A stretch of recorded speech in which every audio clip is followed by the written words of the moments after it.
This is Tack from the Adventure Cowboy channel. Welcome to Intense Anglers Tip of the Week. Take it away, John.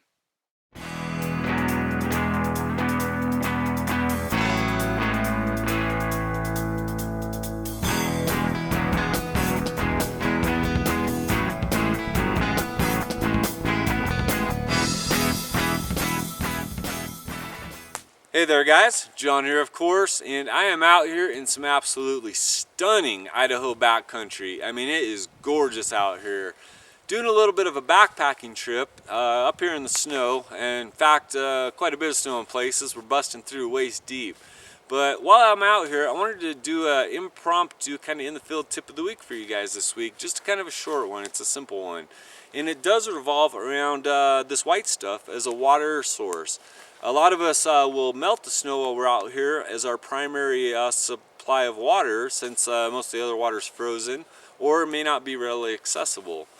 So what that does, however, is obviously burns through your fuel supply really quickly when you're having to melt snow. You're getting a large volume of snow for a really small amount of water. So you can burn through your fuel really quickly, or you're going to be doing a lot of boiling water on the fire. So I'm going to show you a trick that's going to help you melt down some of the snow utilizing no fire and utilizing absolutely none of your stove fuel. So let's check this out.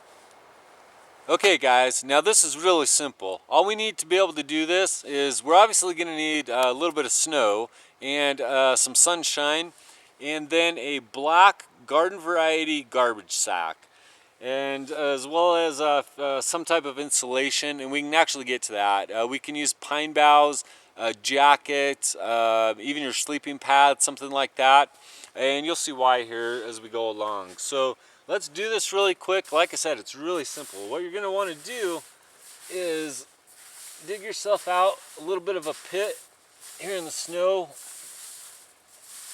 Just kind of a nice, good, solid depression. It doesn't really need to be deep or anything, just kind of wide and more than anything else. Next, we're going to take our black garbage sack here. Get that ready and laid out. See how much surface area we got. Make sure our hole's big enough there.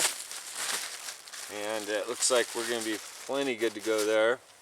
And then we're going to line the bottom of the pit with an insulation layer, and in this case it's just some pine boughs from a blown down winter killed tree. So but like I said, you can use your jacket, sleeping pad, pretty much anything that will you know, just provide a little bit of protection and insulation from that snow, that cold snow down there, because if you're getting that cold, it's going to counteract the process and kind of defeat the purpose here. So once you do get a little bit of insulation down there, we're going to go ahead and just simply lay out our garbage sack. And that's about as simple as it gets, guys. And then you're going to find a nice supply of fresh snow. Whoa, if I don't fall over.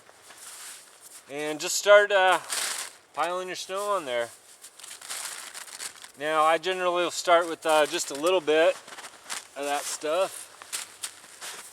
Kind of keep the ends down so it doesn't blow away, especially if you got some wind, anything like that. And we pretty much have ourselves a nice little solar powered water melter here, so pretty cool stuff.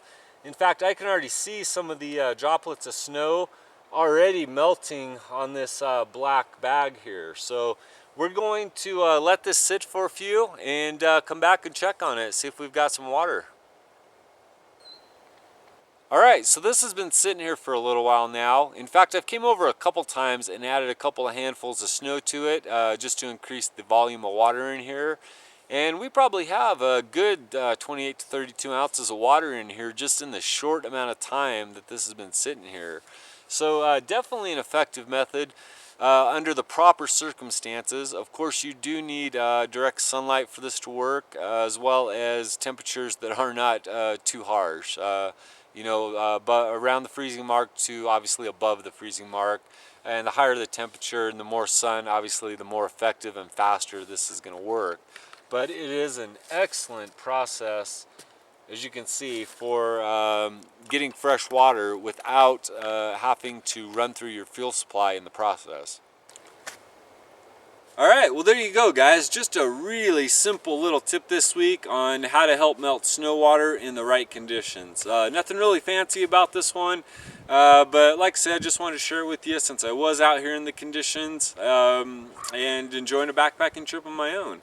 Now before we go, I do want to take a second to thank Tack, that is the Adventure Cowboy here on YouTube, for taking the time to film the Tip of the Week intro. Always love seeing wildlife out there, brother. That must have been a great experience for you to be out there and to be able to see that in person up so close like that. If you guys get the chance, go check out Tack's channel. There's an annotation up here that'll take you over there. You won't regret it. Other than that, I'm going to get back to my trip here and keep having some fun. So until next time, you guys take the best of care, and we'll be seeing you soon.